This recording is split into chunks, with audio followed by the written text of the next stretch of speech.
Welcome back to Runaway with Taborland, and I finally did it. I finally booked my first camping trip. Well, it's about time. It's a local trip just to make sure I got everything for the Runaway, make sure everything goes smoothly. I'm going by myself.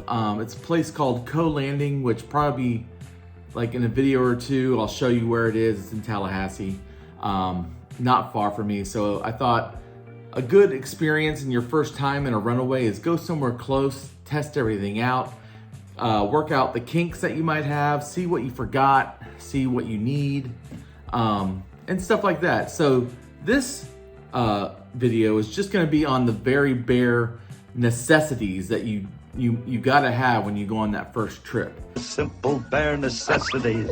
This is what you kind of absolutely need to have on your first trip just to be safe and just so you can have a good time, bare minimum. And if I forgot something, please, in the comments, let me know if I forgot to tell somebody something that is essential. But this is everything I'm bringing.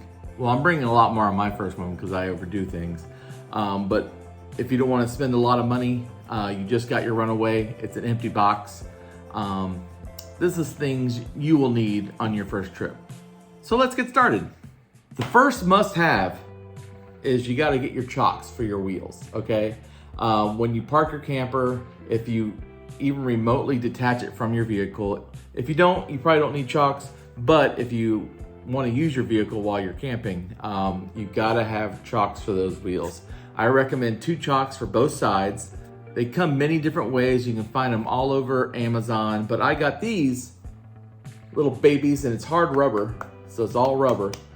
From Harbor Freight, and they're very cheap at Harbor Freight. These are like maybe $5 or $6 a piece. So great deal on chocks at Harbor Freight. So I recommend there, but if you want convenience or you don't have a Harbor Freight near you, order on Amazon. You'll also need an extension cord. You gotta plug your Runaway in, hook up your power. So you gotta hook up your power to your Runaway. Very essential. I think it's self-explanatory. You want power in your Runaway to work that AC, okay? Especially in the summer, or to run your heater in the winter. Another must-have is any kind of light, okay? Whether it be a lantern, a flashlight, or a combination. Like this is a combination of all 3. See, I can prop it up. It has a flashlight. I think I got a pack of 2 of these at Costco a couple months ago. They're fairly cheap. They're rechargeable, but just give yourself a light source or a lantern to have with you in case you gotta run out in the middle of the night to go use the restroom or something. You gotta look for bears, you don't know what's out there. So have a light source with you at all times. So you get to your campsite, you back up, you got your chocks.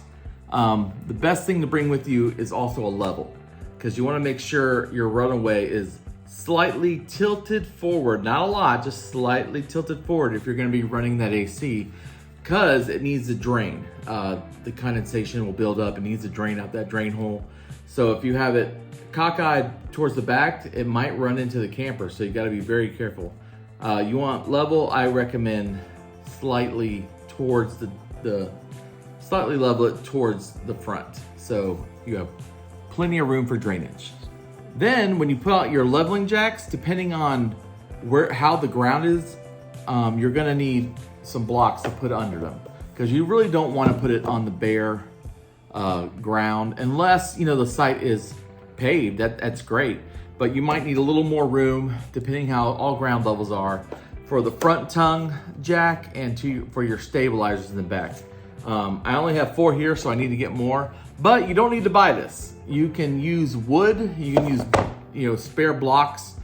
You can use something around that campsite, a spare piece of wood, or someone left, so I've seen people use like firewood. I don't recommend firewood, but I've seen people use it. But you need something to put the stabilizers on so it doesn't sink in the ground and it's actually making your camper stable. Stabilizers.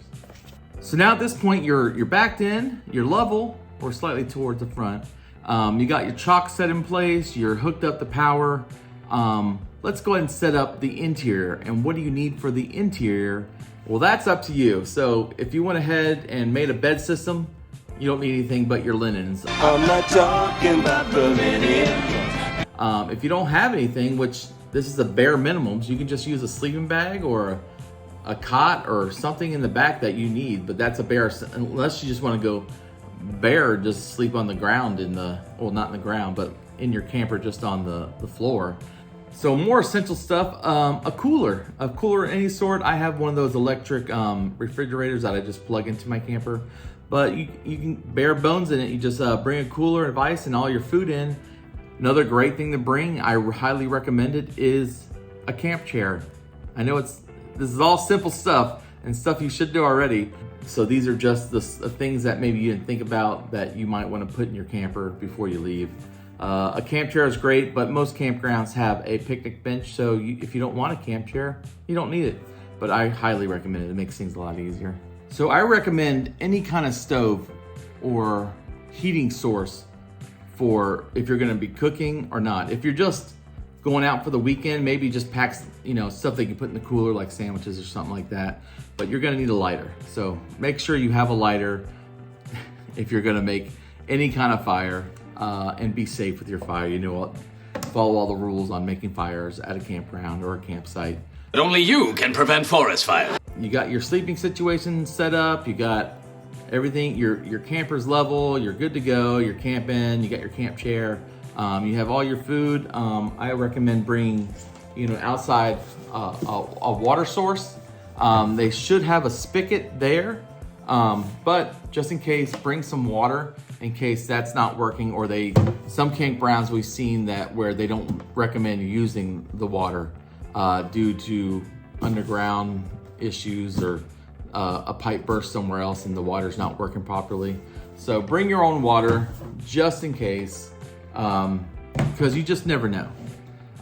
If you want to go up a little bit, just get a simple filter. We always camp with a filter, even when we were tent camping. It just makes, who doesn't like filtered water? Make your water taste better. Also, some sort of trash receptacle. You accumulate more trash than you know when you're camping. So bring your trash bags. Hold on, let me get it.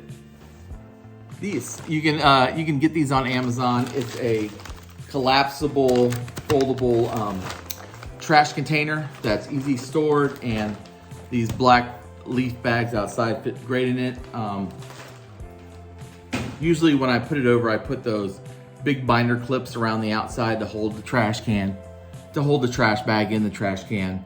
But great thing, but you don't need that. This is just bare, so at least just please bring some trash bags and dispose of your trash properly.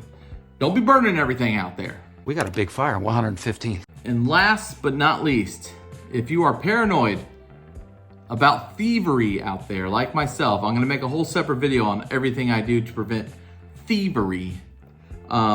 Just some sort of lock. So one for your hitch, or I even have, this for my tire to put around the tire. I mean, if a thief wants your stuff, he's gonna get your stuff regardless, but have something, some deterrent, some lock mechanism, something that'll provide that extra bit of security, just in case you're out on a hike. Remember, these campers are very light and very towable.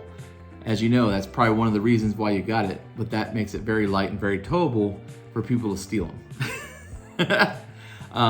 I hate that I have to mention that, and I know there's a lot of great people out there, but there are a lot of opportunists, and can see a camper, just a light camper sitting there, and just grab it and go. So the more security, in my opinion, the better. But you don't need it, but I highly recommend it when you go out for your first time. So that's it. That's all you need. I am bringing a ton more stuff, a ton of stuff.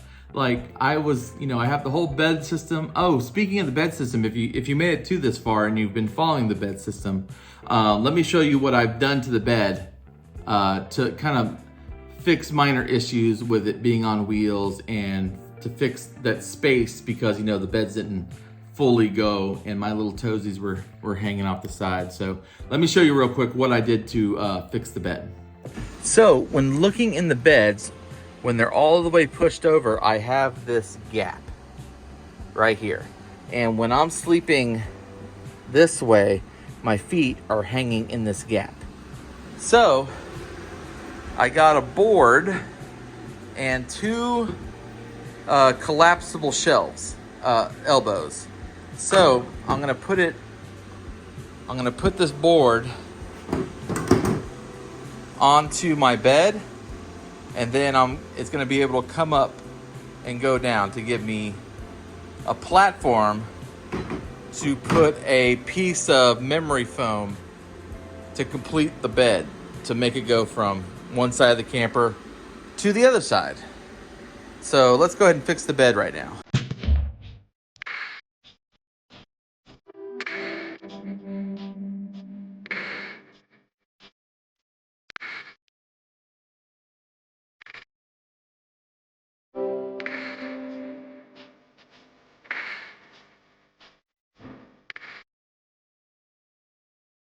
Voila! Now let's put it back in and see if it works.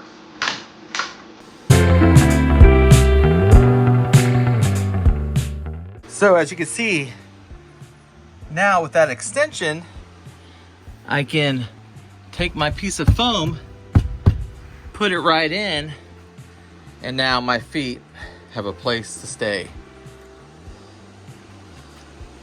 I don't have the other mattress in, but imagine another one of these over on this side. So now I can sleep sideways and not have a problem. I also solved another small problem with the beds. Since they're separated, when we lay on them, we noticed it was shifting a lot more because of the wheels. So I just came up with a simple solution on locking the two beds together. Let me show you. So I got chest locks, or latches I should say, to put the bed so I can put them together, and if I need them separated I can unlatch them. So now I can just unlatch them when I want them separated, and then just latch them back up. Easy fix. And yeah, it's only 11 bucks for I think 6 of them, so not a bad deal on Amazon. And then, you know, my wheels are now locked. I got them all sides. They're perfect height. Got my beds in. Looking good. Looking real good. Pretty proud of myself. So you don't need this, but I recommend it. I got it as a gift, and you all know I love Bigfoot, so it's my Bigfoot hot dog skewer. Like, can you see the video of the Bigfoot holding the hot dog over the fire? Isn't that cute? That was a gift someone got me, and it extends. I highly recommend it. I don't know where she got it. Thank you, Quinn and team, when I left my old job, but I still have it, and it's gonna get some good use this upcoming trip to Code Landing. I didn't go too much into detail because I don't want to overload you, but you know, you're getting out there, you're gonna have fun, you're gonna have a great time regardless. The fun is what you make it. Don't expect the fun to come to you. You make the fun. So get out there, go fishing, go hiking, or just do nothing. Just set up your camp, get in your camp chair with a good book or some tunes, and then just enjoy the nature and your surroundings and unwind and have a great time. All right, I think I said too much. This video is not gonna be very long, but I'll let you know when all my future videos coming up of my camping adventures, and my first one that's coming up. Here's how you get to Code Landing if you're ever in the Tallahassee area, and how you get a spot. You go to this website. Just go to flleoncounty.myvscloud.com, and it'll take you to the Leon County Parks and Recreation website, as you can see here. And what you're gonna do is you're gonna scroll down to the campground section, and I'm staying at Code Landing. You click on Code Landing, and just, you know, like any other thing, you put in your dates and anything you need. You will need to sign in at the top up here, but after you finish signing in and saying your information, just put in your dates. And Coe Landing is a beautiful site because here they have, that's a lake in the background. They have regular lake sites and non-lake sites. Let me show you the map. So if you pull the map, see here's the lake, and here is the boat ramp, so you can bring your boat. And here's the restroom right in the middle. I will be camping at Site 9, which is right next to the boardwalk. I can just walk to it. And my campsite faces the lake. So it's going to be a great site, and that's how you get to it. So if you're in the Tallahassee area, check out Coe Landing. And I truly want to thank you again for watching these videos. I know this video is, you know, the basic stuff and stuff you probably already knew, but I just wanted to put it out there. I'm sure people did a much better job of explaining what to bring on your first one, but well, hopefully you enjoyed this. Please like and subscribe as usual. I really appreciate it, and have a great time out there. Oh, one more thing to make my camper complete. Last but not least, now I'd say she's perfect.